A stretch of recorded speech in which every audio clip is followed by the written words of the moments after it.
Muncullah kita pertanyaan, ke depan ini kita perlu MK enggak sih? Kalau memang kontraktor itu kredibilitas, integritasnya bisa dipercaya dan menjalankan sesuai dokumen tender, dokumen kontrak, dan segala dokumen pendukung semuanya, teknis maupun non teknis, itu komit untuk menjalankan, saya rasa tidak perlu MK.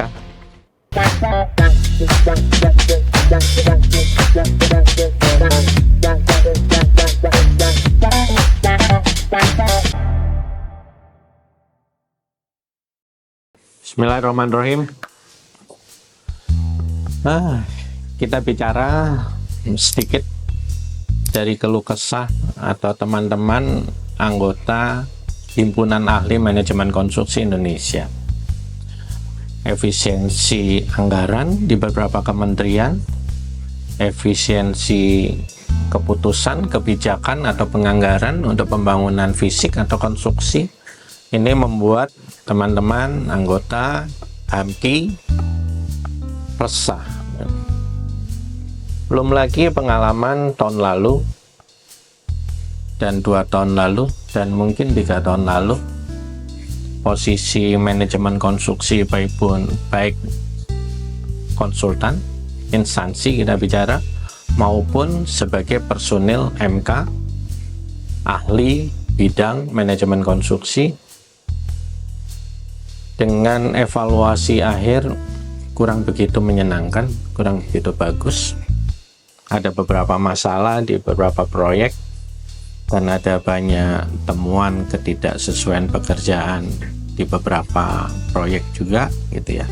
Dan ada beberapa keluhan, bahkan banyak dari pihak owner tidak berperannya manajemen konstruksi Indonesia atau personil, baik itu instansi atau personil, yang tidak memenuhi ekspektasi dari pihak pemberi tugas, owner.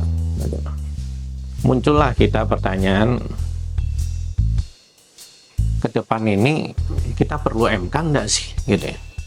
Baik itu instansi maupun personil ahli bidang MK. Banyak yang menjadi pertimbangan, kan? Kira-kira perlu enggak ya, gitu loh. Kalau memang owner sudah bisa megang sendiri proyek tersebut dan mungkin punya tim teknis pengganti MK, saya rasa tidak perlu gitu. Kalau memang kontraktor itu kredibilitas, integritasnya bisa dipercaya dan menjalankan sesuai dokumen tender, dokumen kontrak, dan segala dokumen pendukung semuanya, teknis maupun non teknis, itu komit untuk menjalankan, saya rasa tidak perlu MK. Kalau semua pihak di dalam proyek yang terlibat di dalam proyek konstruksi itu sudah mampu membuat dokumentasi, membuat koordinasi-koordinasi, komunikasi-komunikasi untuk menjadikan mutu, waktu, dan biaya itu terkendali, saya kira tidak perlu MK. Dan tidak perlu, sama sekali tidak perlu. Semoga itu bisa terjadi di depan, gitu ya, sehingga personil MK bisa beraktivitas di bidang yang lain.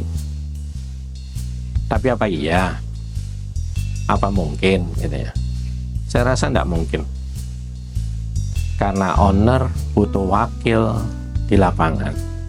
Karena owner butuh wakil untuk mendampingi perencana. Karena owner butuh partner, teman, diskusi pada saat pengadaan jasa konstruksi. Oke. Karena owner, kami pastikan juga membutuhkan partner untuk mendampingi dalam pengurusan perizinan, baik perizinan di awal maupun perizinan di akhir. Di awal itu PBG dengan segala perizinan di belakangnya, dan yang di akhir adalah SLF dengan segala perizinan di depannya selanjutnya. Itu berlaku untuk semua proyek.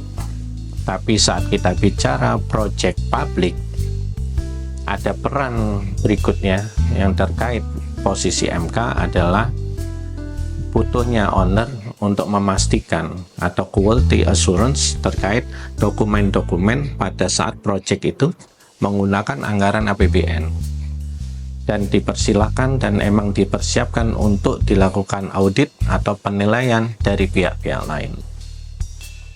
Jadi ke depan hampir yakin kami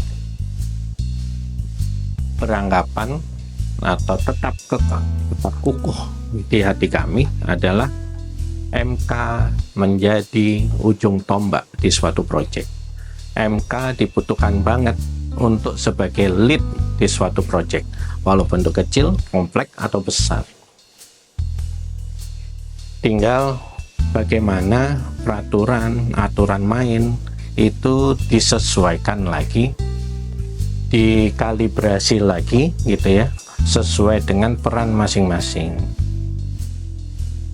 sehingga terbentuk kerjasama dengan kompetensi, dengan relevansi, dengan kemampuan, tugas dan wewenang yang rata, adil. Kontraktor dengan tugasnya, MK dengan tugasnya, konsultan perencana juga punya tugasnya, tim teknis jika juga ada tugasnya, owner, user juga punya tugasnya. Kita semua berkolaborasi, bersinergi untuk memastikan proyek ini selesai dengan baik, yaitu sesuai dengan apa yang direncanakan, sesuai dengan fungsinya, dan mencapai suatu kriteria kehandalan bangunan, baik itu khusus maupun umum gitu ya. Dan semua itu di-lead atau dipimpin oleh MK. Peran MK mulai dari perencanaan sampai keterimaan bangunan itu yang memastikan bahwa semua proses berjalan dengan benar, dengan baik. Jadi posisi MK luar biasa menurut kami dan sangat dibutuhkan, dan tidak mungkin pihak lain mengecilkan posisi dan peran MK. Begitu dari kami, dari AMKI.